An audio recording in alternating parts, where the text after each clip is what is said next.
अभी कुछ दिनों पहले समाचार पत्र में प्रकाशित वृंदावन की गौशाला में भूख से तड़प रही गायों की एक खबर प्रकाशित की गई, जिस खबर को देखते हुए प्रयास संस्था तुरंत ही सक्रिय हो गई और संस्था के संस्थापक अध्यक्ष अभय वशिष्ठ के नेतृत्व में अतुल श्रीवास्तव, संजीव वर्मा गौशाला की वास्तविक स्थिति का जायजा लेने पहुंची और वहां पर गौवंश को देख वहां के संचालक से बात की और पाया कि गौशाला की स्थिति वाकई बहुत खराब है। जो चारा भूसा था वह सब समाप्त हो चुका है और पुरजोर कोशिश के बाद भी आगे की व्यवस्था नहीं हो पा रही है। गायों ने भूख की वजह से पेड़ की छाल को खाना शुरू कर दिया है। इसके साथ पाया कि सब इधर उधर से निरीह गौवंश को अपनी बला टालने के लिए वहां छोड़ जाते हैं, पर उनके खाने का इंतजाम कोई नहीं करता। इस गंभीरता को देखते हुए हमेशा की तरह प्रयास के सभी सदस्य सिपाहियों की तरह सक्रिय हो गए और गौवंश को बचाने के लिए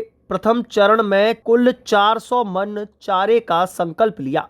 जिसकी व्यवस्था प्रतिदिन के हिसाब से रहेगी। इस संदर्भ में जानकारी देते हुए संस्था के पदाधिकारी अतुल श्रीवास्तव ने बताया,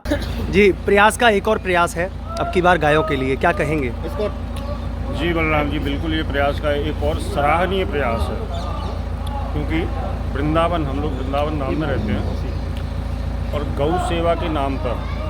मुझे नहीं पता, इस भजन कुटी धर्मशाला में, भजन कुटी गौशाला में हम लोग आज आए हुए हैं और खड़े हैं, जिसकी खबर अभी 2-3 दिन पहले हमने अखबार के द्वारा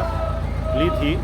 जहाँ पर गाय भूखी थी और बड़ी दयनीय अवस्था में थी। मुझे समझ में नहीं आता, यहाँ वृंदावन नाम में गायों के लिए इतना दान आता है जिसकी कोई सीमा नहीं है, जहाँ तक मैं समझता हूँ। उसके बावजूद भी यहाँ हम लोगों ने, प्रयास की पूरी टीम ने आकर जब देखा गाय की इतनी दयनीय हालत, इस गौशाला में लोग बाग जो लावारिस गाय गौवंश होते हैं या दुर्घटना में घायल हो जाते हैं, उनको ला करके यहाँ दे जाते हैं, लेकिन उसके बाद उनकी सुध लेने की व्यवस्था कुछ नहीं दिखी हमको यहाँ पर। यहाँ हमने देखा, यहाँ कुछ पेड़ लगे हुए हैं इस गौशाला में, भूख के कारण गौवंश ने उन पेड़ों की छाल तक को खाया हुआ है और इस कदर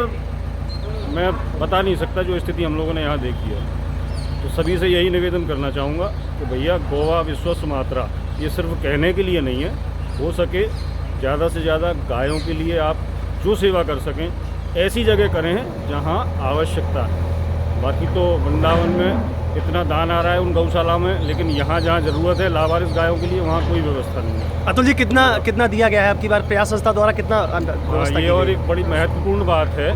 प्रयास परिवार, प्रयास संस्था,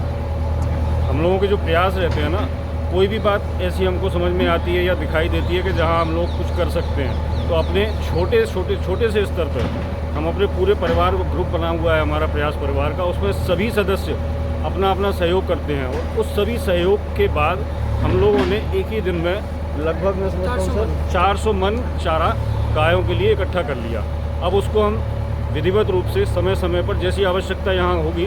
डेली भिजवाएंगे और जब तक ठाकुर जी चाहेंगे इसको चलाएंगे। और दूसरी बात यह है कि हम चाहते हैं कि आप लोगों के माध्यम से जब खबरें जाएंगी लोगों तक, तो लोग भी आगे आएँ। हो सकता है हमसे प्रयास से प्रेरणा पाकर लोग आगे आएंगे तो शायद गौशाला में फ़ायदा हो।